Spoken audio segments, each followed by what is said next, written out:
Hello mga paps, good morning. So nandito tayo ngayon sa Nabutas. So, ayan. Ang withdraw sana tayo ng container. Ang problema, bawal pa pala pumasok sa CY. Kaya dito tayo nakatambay sa gilid. Sana walang manghuhuli dito. Balda na naman ito mamaya. Dapat pala tanghali tayo kami umalis. Napaaga kasi kami gawa ng nagdidiesel kami sa Kabuyaw, may truck ban din doon. Sana hindi tayo mahuli. Yan. Yan ang papasok ng In-City.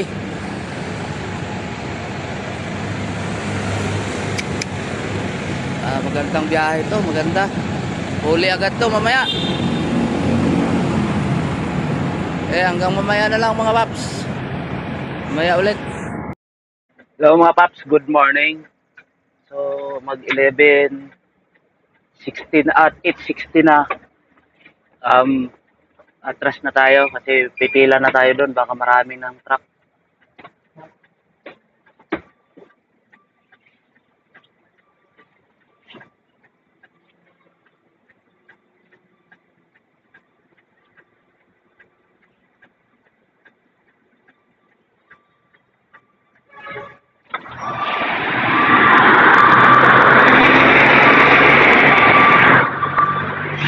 Ah!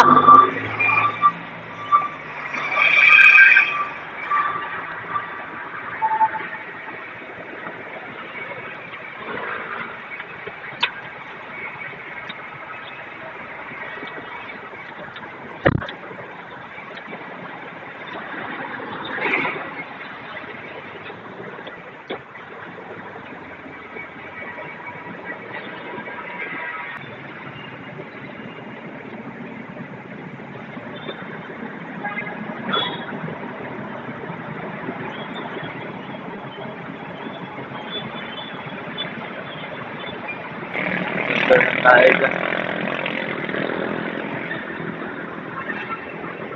Lalim ng tulay.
So update lang tayo mga paps. Nandito na tayo sa loob ng CY. Grabe ang baho dito. Nakahatid na pala kami dito dati, pero sa uli, hindi withdraw. Kaya medyo nahirapan ako kanina. Kasi ang daan doon sa kabila, yun pala dito din. Kabilaan pala to. Pero yung labas, parehas lang. Pero magkabila, sa kabila, doon yung may mga patong. Dito puro mga inti. Pero iisa ang labasan. Ngayon, hindi ko na videoan yung pagpasok kasi ang tagal bago kami nakapasok dito. Grabe ang pila sa labas. Tapos bago matapos yung isang truck, ang tagal. Ang hintay ko siguro mga mahigit isang oras. bago ako nakapasok dito sa CY. So, biruin nyo. Gaano kapirwisyo to. Pero, sige lang. Ganun pa man. Makuha na natin yung container natin na gagamitin para sa isang biyahe natin. So, update ko kayo mamaya. Bibidyo natin yung pagkakarga nito. So, hanggang dito lang muna. Lunch break na. Wala pa kaming almusal. Tanghalian na. Yun, pabili na ako ng tinapay doon sa Painante. Problema, walang tindahan sa labas. Bahala na siya kung saan siya maghanap ng mabibilan. Basta makabili kayo may ng pagkain. So hanggang dito lang muna mga paps. Update lang ulit mamaya. Maraming salamat. Rapapap. Bye-bye. So hello mga paps. Magandang hapon at update lang tayo. So sa wakas, napatungan na tayo at palabas na tayo ngayon. Natapos na rin to check ang container. Magbabayad na lang.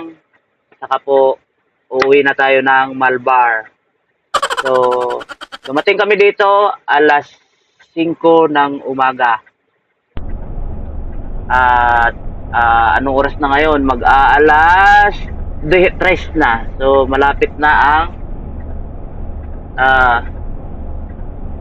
12 oras. So, siguro makarating kami ng Malbar nito mga alas 5 na rin.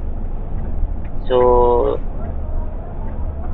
update ulit ako pag nasa Malbar na kami. Kasi manunungkit muna kami ng wire nito kasi high cube to dala namin mga paps. Sigurado to, manunungkit kami ng wire papasok ng aming grahe. So hanggang dito lang muna at hinihintay ko lang yung finance helper ko para mag-ayos ng mga dokumento. Na-check na, okay na, palabas na lang kami, hinihintay ko na lang yung helper. Uwi na ng Malbar. So, bye-bye! Maraming salamat!